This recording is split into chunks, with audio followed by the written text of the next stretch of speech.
Oui, elle fait bien la louange.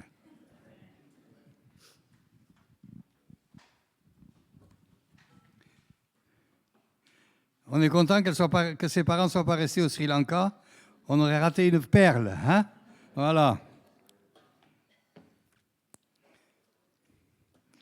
Nous nous connaissons depuis très longtemps. Elle était toute, comme on dit chez moi, elle était toute pitchounette quand je l'ai connue. Hein? Notre chère Myriam.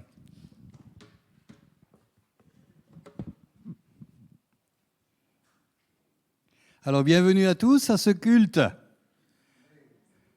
Nous sommes dans la joie. Amen. Le Seigneur est bon. Merci de prier pour les Royal Rangers. Figurez-vous que moi, j'ai pris ma retraite des Royals. Hein, et puis, pendant des années, j'ai pratiqué mon ancien métier. Vous savez que quand je me suis venu à Jésus, je travaillais à Berne comme chef de cuisine.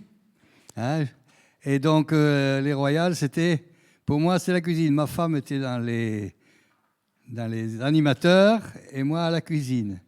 Puis j'ai pris ma retraite, mais voilà qu'on est venu me rechercher parce qu'il leur manque quelqu'un à partir de samedi prochain. Donc je vais aller un peu plus d'une semaine, comme quand j'étais jeune, faire la cuisine au Royal. Voilà. Alors donc, il n'y a pas de paix pour le pécheur, comme on dit, n'est-ce pas? Je suis obligé de reprendre du service que j'avais abandonné. Mais enfin, vous allez peut-être dire, s'il en a encore la force à son âge, de quoi il se plaint? N'est-ce pas? C'est exactement ça. Alors, nous allons ce matin lire un passage dans l'Épître aux Colossiens.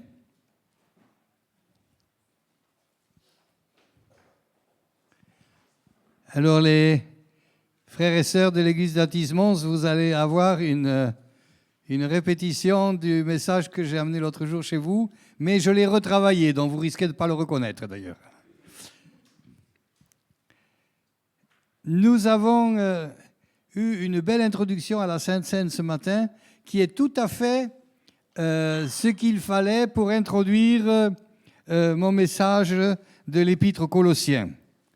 Dans le chapitre 1 des Colossiens, au verset 20, nous lisons. Alors je vais commencer avec le verset 19. « Car Dieu a voulu faire habiter toute plénitude en lui.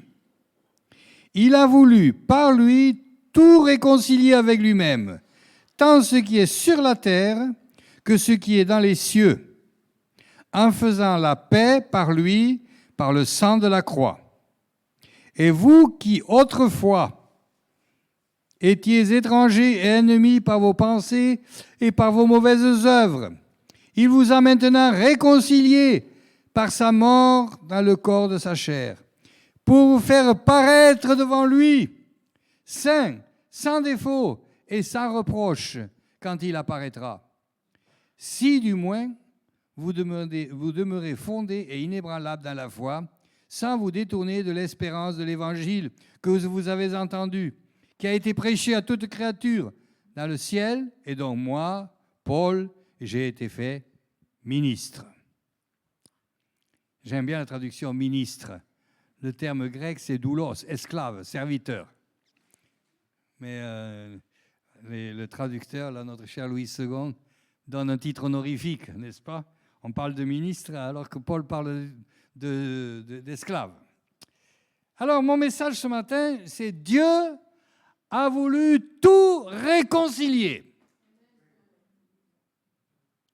par son sang. Alors, nous avons célébré par la Sainte Seine ce grand événement. Et il précise bien ici, l'apôtre Paul dans l'Épître aux Colossiens, vous êtes devenus maintenant des sauvés, alors qu'autrefois vous étiez des étrangers, ennemis de Dieu. Chers frères et sœurs, heureusement que vous êtes convertis. Vous étiez des ennemis du Seigneur, ennemis du Créateur. Quelle horreur!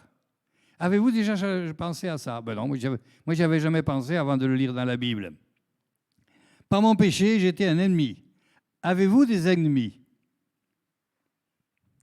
On aimerait bien ne pas en avoir, mais il est très difficile de ne pas contrarier quelqu'un dans sa vie, et encore plus de ne pas contrarier quelqu'un qui après teigneux. Mais ça, c'est pas grave si vous avez des ennemis. Ce qui serait grave, chers frères et sœurs, de cette noble assemblée, c'est que vous seriez ennemis de quelqu'un. Alors maintenant, je parle à des frères et sœurs qui ne sont ennemis de personne. Alléluia. Vous n'osez pas dire Amen, hein? Il faut se méfier avec moi quand on dit Amen, parce que des fois, je vous fais dire un Amen pour après dire autre chose. Et dans le verset 21 ici que nous venons de lire, Paul explique. Et je voudrais que nous voyions ici dans ce passage comment Paul nous fait arriver à cette réconciliation. Car à la fin de ce message, j'aimerais une seule chose, c'est que vous sachiez, que vous sortiez, Alléluia, je suis réconcilié avec Dieu, je n'ai plus peur, je sais que je suis connecté à son amour et il va me bénir. Maintenant, je vais vous dire tout de suite, quand vous dites Amen, il va me bénir, Amen.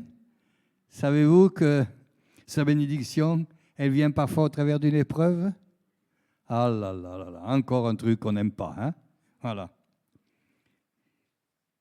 Par la désobéissance, nous étions étrangers et ennemis de Dieu.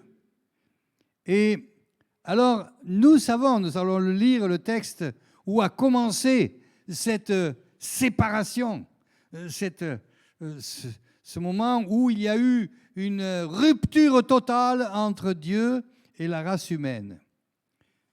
Ça, nous le trouvons dans le livre de la Genèse. Mais avant, vous allez peut-être me dire, oui, mais moi, j'y peux rien qu'Adam et Ève aient fait ça. Moi, j'ai rien fait. C'est Adam et Ève qui ont fait. Ah, tu n'as rien fait. Attention, c'est justement ça l'erreur, ne rien faire. C'est pour cela que la Bible nous dit, lorsque nous apercevons ce qui est arrivé et dans quelle, maintenant, rivière polluée nous sommes obligés d'aller dans cette vie, eh bien, il y a quelque chose à faire. C'est passer par la repentance et demander pardon pour nos péchés. Ça, c'est tout ce que nous a expliqué Sarah, dont je n'ai plus besoin de continuer sur ce point. Vous avez tout compris. Il a voulu, notre Seigneur, il a voulu tout réconcilier par le sang de la croix. Il a voulu réconcilier tout, tant ce qui est sur la terre que ce qui est dans les cieux.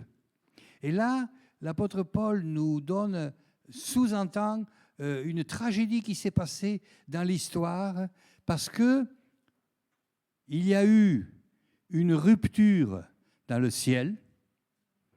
Le premier ministre du ciel, celui qui a été fait de façon particulière, nous dit le livre d'Ésaïe et le livre d'Ézéchiel, dans plusieurs chapitres. Il nous explique que lorsque Lucifer a été créé, c'était une merveilleuse créature.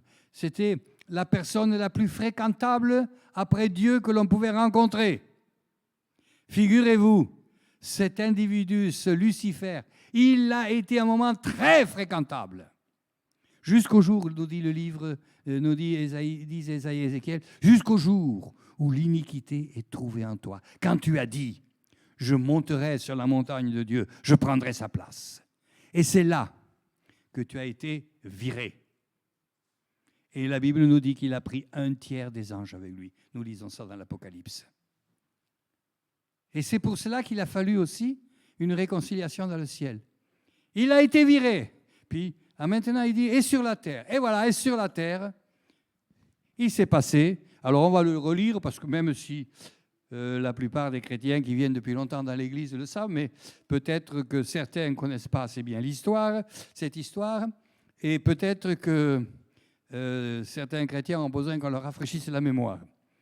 Alors, cette semaine, j'étais chez une de mes filles adoptives, quelqu'un qu'on a aidé quand elle était plus jeune. Maintenant, elle nous dit papa et maman, et son fils nous dit papi. Bon, il a 22 ans maintenant. Il veut aussi servir le Seigneur un jour. Et là, il y a quelqu'un qui est venu un peu aider pour des travaux chez elle. Et nous lui avons parlé de Jésus. C'est quelqu'un qui, battu par son père, maltraité, a vécu ensuite avec une épouse pendant 9 ans, qui un jour, du jour au lendemain, est partie. La dépression, la plus envie de vivre, et voilà que Jésus est venu. Et nous lui avons parlé de Jésus. Ce matin, il va à l'église là-bas à Angers pour la première fois. Il m'a envoyé un texto hier, j'ai dit, j'espère que... Il m'a dit, merci pour tout ce que vous m'avez dit.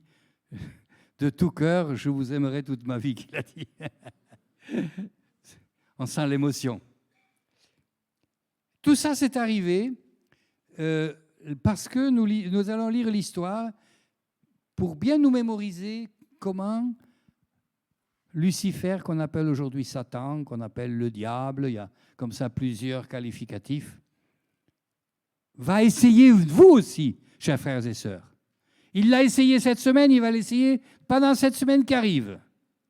Ne vous faites pas d'illusions. Il n'est pas parti en vacances, lui.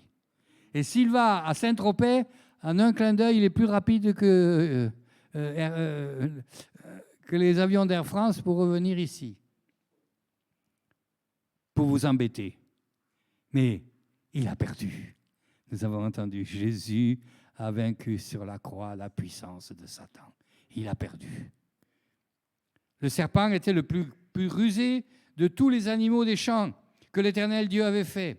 Il dit à la femme, « Dis donc, Ève, est-ce que tu crois vraiment que Dieu a dit que vous ne pouvez pas manger de tous les arbres du jardin ?» Et Ève répondit, elle n'était pas là d'ailleurs, elle, c'est Adam qui lui a dit. Mais apparemment, il avait là, pour le coup, bien exercé son rôle de chef de famille. Hein? La femme répondit du serpent, « Non, nous mangeons du fruit des arbres du jardin, mais quant au fruit de l'arbre qui est au milieu du jardin, Dieu a dit, elle ne dit pas nous a dit, heureusement, hein, parce qu'elle a dit Dieu a dit, parce qu'il avait dit à Adam, vous n'en mangerez point et vous n'y toucherez point de peur que vous ne mouriez.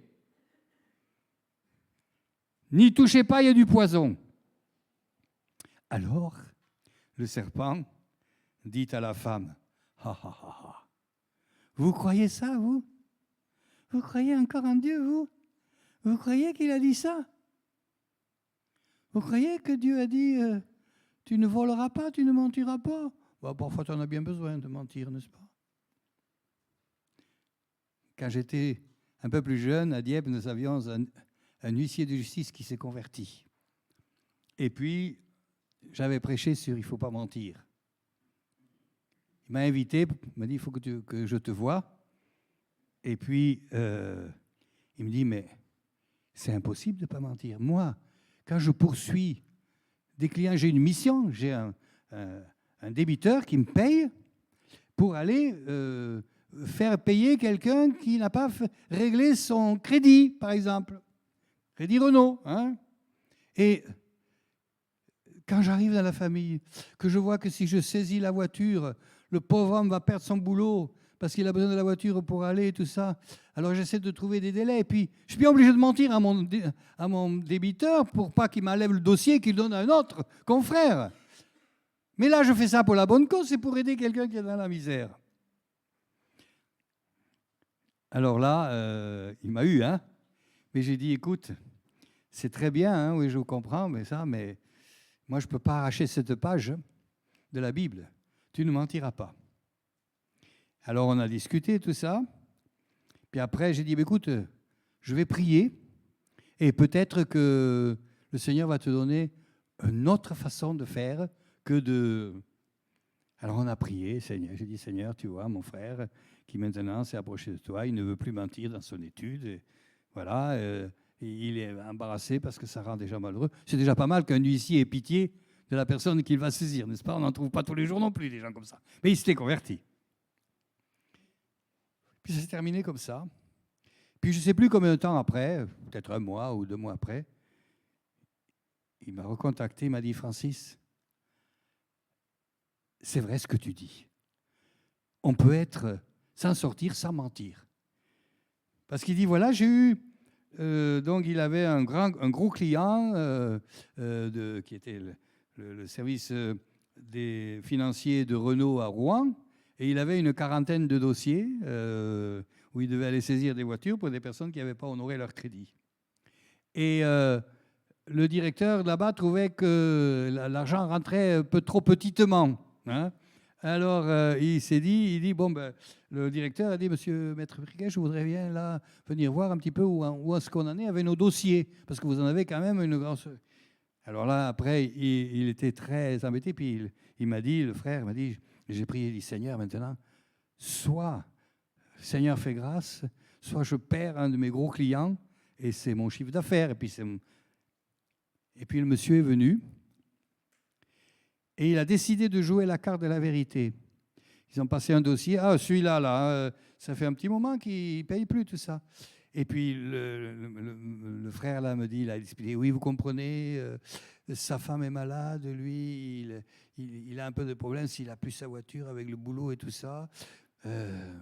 Alors, je suis pas, fais pas trop pression. Puis il passe comme ça un dossier après l'autre.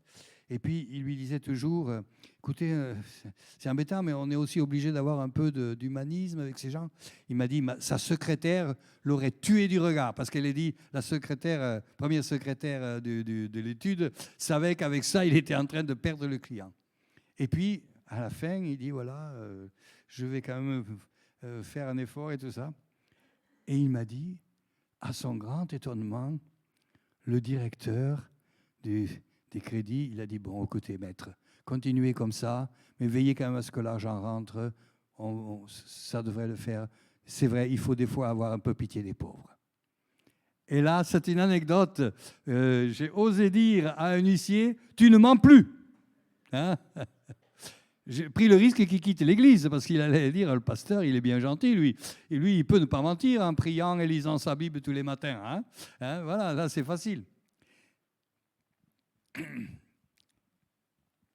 Et puis, nous avons vu... Alors maintenant, du coup, j'ai un petit peu fait un détour. Il faut que je fasse attention, que je regarde ma montre. Vous savez ce que ça veut dire quand un prédicateur regarde sa montre?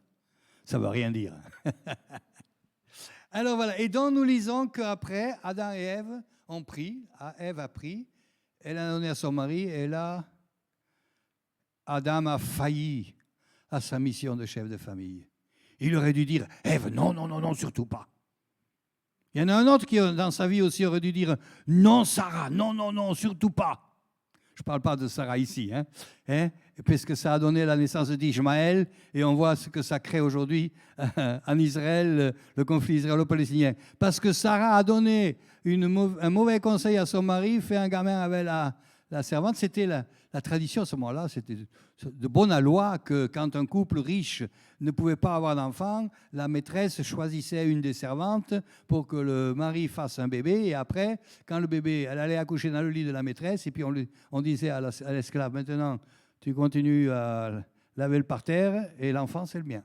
Hein, voilà, voilà, ça a été aussi ce qui est... Aujourd'hui, on voit encore une faute qui a été faite des siècles avant Jésus-Christ, qui encore crée beaucoup d'ennuis à ce que nous voyons. Et donc, Adam, là, il a pas fait ce qu'il fallait, et nous voyons ce qui est arrivé. Et donc, à cause de cela, le mal est arrivé sur toute la terre. C'est difficile de comprendre ça. L'idée que, parce que Adam et Ève ont fauté, tout est pollué maintenant. Et c'est là, quand on ne comprend pas, c'est difficile de comprendre, nous devons comprendre autre chose. Quand Dieu dit quelque chose, ça vaut. Et si on désobéit, ça n'est pas seulement pour 8 jours, une implication négative, c'est pour toujours. C'est pour cela que la rupture était définitive. Et il n'y avait plus possibilité pour l'homme et la femme de communiquer avec Dieu. Nous lisons après dans ce texte que Dieu les mit dehors du jardin d'Éden, hein, et Et maintenant, il est gardé avec une épée flamboyante, nous disent certains textes. Là-bas, on pense que c'est quelque part en Irak. Hein. Vu le nom des fleuves qui sont décrits dans la Genèse et les fleuves qui sont là-bas, on sait, mais personne n'a jamais pu y aller, et pour cause. Personne ne pourra jamais y aller, puisque c'est gardé par un archange. Et donc, maintenant, alors, dans le ciel, la réconciliation s'est faite en partie. Il a viré Lucifer et toute sa bande. Sur la terre, l'homme était fait avec une autre attention spécifique. Dieu nous a créés, les hommes et les femmes de la terre, autrement, voire, j'ose le dire comme ça, mieux que les anges dans le ciel, mieux que les animaux. Parce que Dieu a créé l'homme et la femme pour être connectés avec lui. On ne lit pas que dans les anges, il a soufflé un souffle. On ne sait même pas comment il a créé les anges. On sait seulement, par la création de Lucifer décrite dans Ésaïe et dans Ézéchiel, qu'il a été fait d'une manière particulière, festoyante, avec beaucoup de musique. Mais nous, il nous est dit, Dieu a insufflé un souffle de vie. C'est pour ça que chaque homme et chaque femme de la terre est créé à l'image de Dieu. Et que, hélas, même le pire des bandits a aussi quelque chose en lui de l'image de Dieu. Mais ça a été perdu. Et là maintenant, à cause de cela, nous sommes pollués et il n'y a pas de retour à cela. Et c'est là que Dieu a trouvé la solution.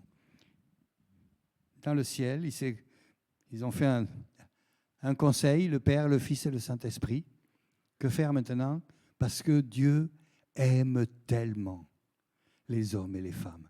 Dieu nous aime tellement. J'aimerais te dire, si des fois, tu as l'impression qu'on ne t'aime pas, si tu as l'impression que tu n'as pas beaucoup de valeur, des fois, on a comme ça des idées qui nous disent tout ça. Il faut savoir, les hommes et les femmes de la terre sont plus aimés que tout. Dieu nous aime et il voulait à tout prix. Et c'est là que nous lisons, il nous a réconciliés. Il nous a réconciliés par le sang de Jésus, comme Sarah l'a si bien expliqué. Maintenant, il y a la possibilité de se reconnecter. Ce jeune homme-là, qui a 42 ans, avec qui je parlais, il me disait, moi, je n'ai jamais été à l'église, moi. Hein. Et mes parents ne m'ont jamais envoyé. Mais... Et je lui ai dit, oui, tu vois, c'est pas avoir une religion qu'il faut, c'est être connecté avec Jésus. Nous avons notre cliché classique, nous les évangéliques, nous disons Jésus-Christ n'est pas une religion, parce que religion, ça vient du latin religare, c'est la tentative de l'homme de se relier à Dieu. Et c'est pour cela que toutes les religions, elles font faire 1001 choses qui sont parfois absurdes pour se relier à Dieu. Mais le christianisme, la foi en Jésus, ce n'est pas nous qui faisons un effort pour nous relier à Dieu, c'est Jésus qui vient au milieu de nous chercher. Il est venu, car un enfant nous est donné, un fils nous est donné, dira Ésaïe au chapitre 9, quand il prophétise la venue de Jésus. Alors maintenant, j'aimerais mentionner trois choses que ce passage ici nous donne comment accéder à la réconciliation. Dans le livre du Deutéronome, c'est en obéissant au commandement. Dans l'évangile de Luc, c'est en aimant son prochain. Et dans Colossiens, c'est par le sacrifice de Christ. Alors, dans le livre de Deutéronome au chapitre 30, nous lisons la chose suivante.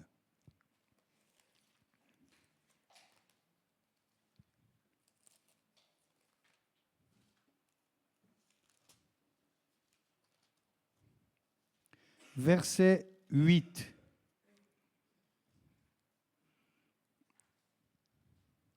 Et toi, tu reviendras à l'Éternel, tu obéiras à sa voix, et tu mettras en pratique tous ces commandements que je te prescris aujourd'hui.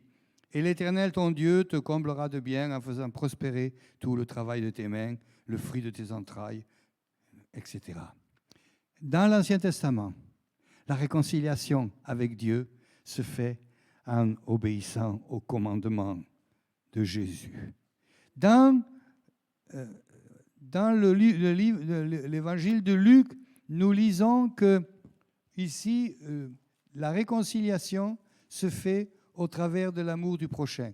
Alors, nous allons aussi lire brièvement cette histoire pour nous rappeler un petit peu, nous raviver dans notre esprit, dans nos pensées, ce dont il s'agit. Et nous lisons au chapitre 10 et verset 25 de Luc, « Un docteur de la loi se leva et dit à Jésus pour l'éprouver, « Maître, que dois-je faire pour hériter de la vie éternelle ?» On pourrait dire, « Maître, que dois-je faire pour être réconcilié ?»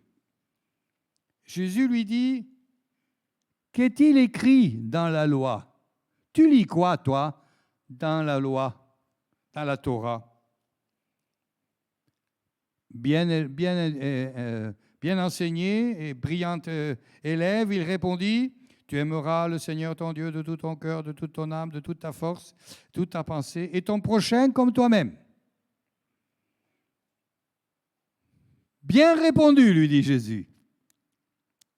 J'aime ça. J'aimerais que Jésus me dise, moi, une fois, « Francis, tu as bien répondu. » De la part de Jésus, ça quand même... Hein? On l'a entendu à l'école, bien répondu, hein, mais de Jésus, c'est mieux. Hein?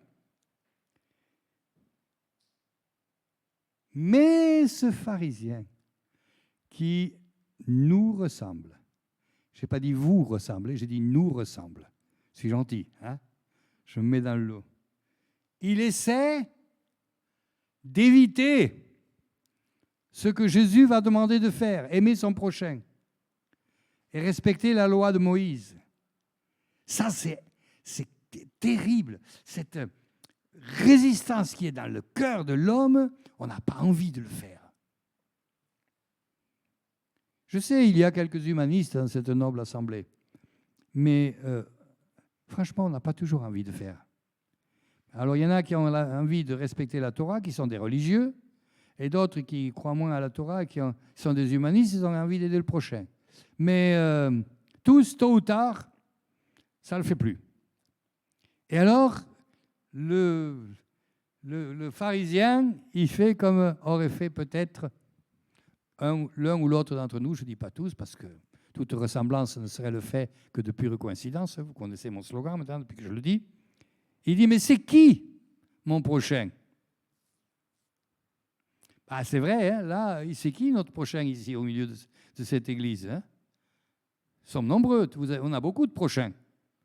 N'est-ce pas? Alors Jésus reprit la parole et raconte sa petite histoire. Un homme descendait de Jérusalem à Jéricho. Il tomba au milieu des brigands.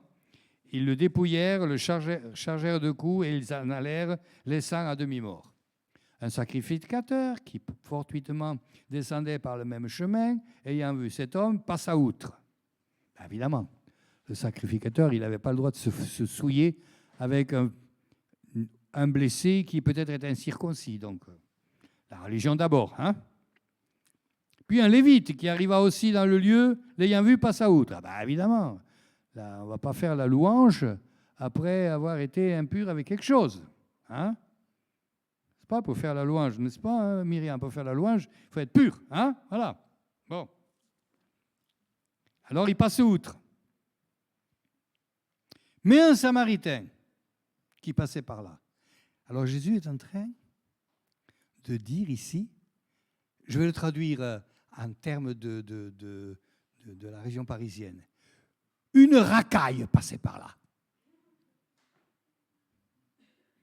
Parce que les Samaritains, c'était les pestiférés, ils ne se parlaient pas, les Juifs et les Samaritains. Le père des Samaritains s'était mis avec une païenne, il avait tout faux, il avait tout mal fait. C'est pour ça que je fais exprès de dire, c'est un peu fort, mais tant pis, une racaille.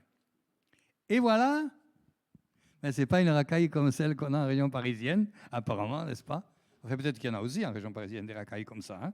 Et le Samaritain qui voyageait, étant venu, fut ému de compassion lorsqu'il le vit.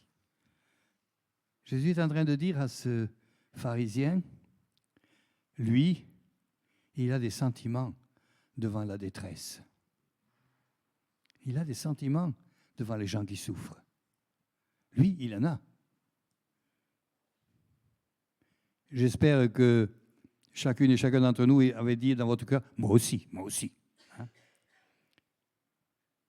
Il s'approcha, le banda ses plaies, en y versant de l'huile et du vin, puis c'est les médicaments de ce moment-là, l'huile et le vin. Hein? Désinfectant. Il le mit sur sa propre monture, le conduisit à une hôtellerie, prit soin de lui. Le lendemain, il tira 2 deniers, les donna à l'hôte et dit, aie soin de lui, ce que tu dépenseras en plus, je te le rendrai à mon prochain retour. Et puis Jésus dit, dis-moi, cher frère, membre de l'Église Imagine, c'est qui ton prochain? Hein? C'est qui? La réponse, vous l'avez là. Donc ici, Jésus dit, réconciliation en aimant son prochain. Et pour terminer, dans ce que nous venons de lire dans l'Épître aux Colossiens, la réconciliation se fait par le sacrifice de Jésus sur la croix. Le sacrifice de Jésus sur la croix.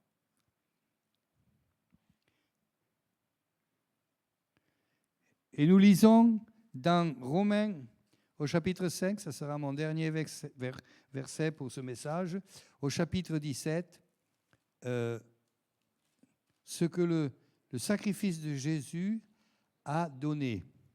Si par l'offense, Romains 5, 17, si par l'offense d'un seul la mort a régné, par lui seul, à plus forte raison, ceux qui reçoivent l'abondance de la grâce et du don de la justice régneront-ils dans la vie par Jésus-Christ, lui seul. Ainsi donc.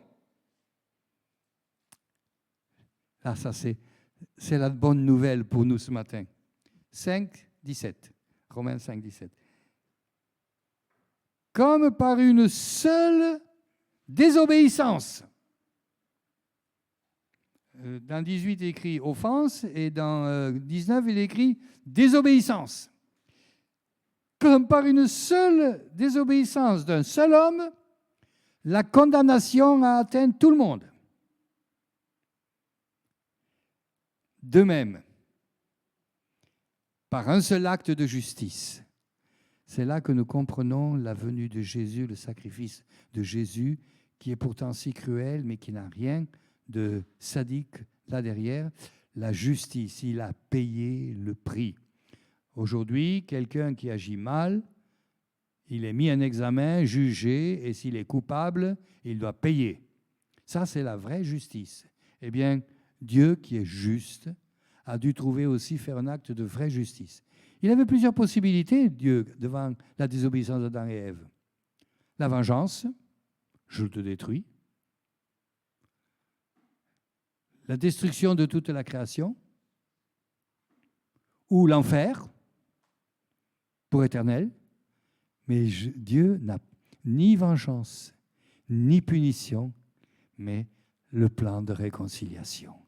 Et c'est ainsi que, par l'obéissance d'un seul, verset 19, l'obéissance d'un seul, beaucoup seront justes. La désobéissance a rendu tout le monde pécheur, l'obéissance de Jésus rend tout le monde juste. Voilà la bonne nouvelle. Et voilà un principe fondamental de notre vie spirituelle que nous venons de voir aujourd'hui, comment Dieu a tout réconcilié. Je répète, l'important, dans le Deutéronome au chapitre 30, la réconciliation se fait en obéissant au commandement. Dans l'évangile de Luc au chapitre 10, la réconciliation se fait en aimant son prochain. Et dans Romains, le chapitre 5, la réconciliation se fait par le sacrifice de Jésus. Si vous oubliez tout du message, mais que vous vous rappelez, réconcilier, je serai réconcilié en obéissant au commandement du Seigneur. Je serai réconcilié en aimant mon prochain. Je serai réconcilié en disant oui et en me mettant au bénéfice du sacrifice de Jésus. Ainsi, eh bien, je serai sauvé et le Seigneur nous attend là-haut. Amen. Merci Seigneur, parce que tu nous as appelés à te suivre. Tu nous as pardonné de nos péchés. Tu nous conduis maintenant, Seigneur. Et je veux te remercier, Seigneur, pour chacun d'entre nous ici présents.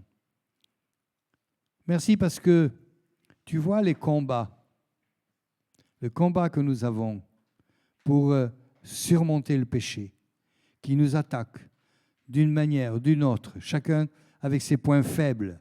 Le péché dort à notre porte et veut nous entraîner. Mais merci Seigneur, parce que tu es venu pour nous pardonner et tu es venu pour nous donner la force de surmonter la tentation. Seigneur Jésus, je voudrais te prier pour mes frères et sœurs ici présents.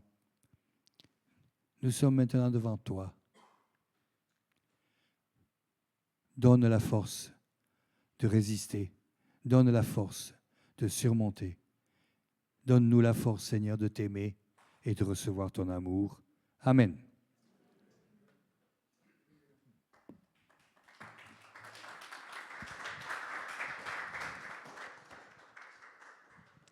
Merci Francis.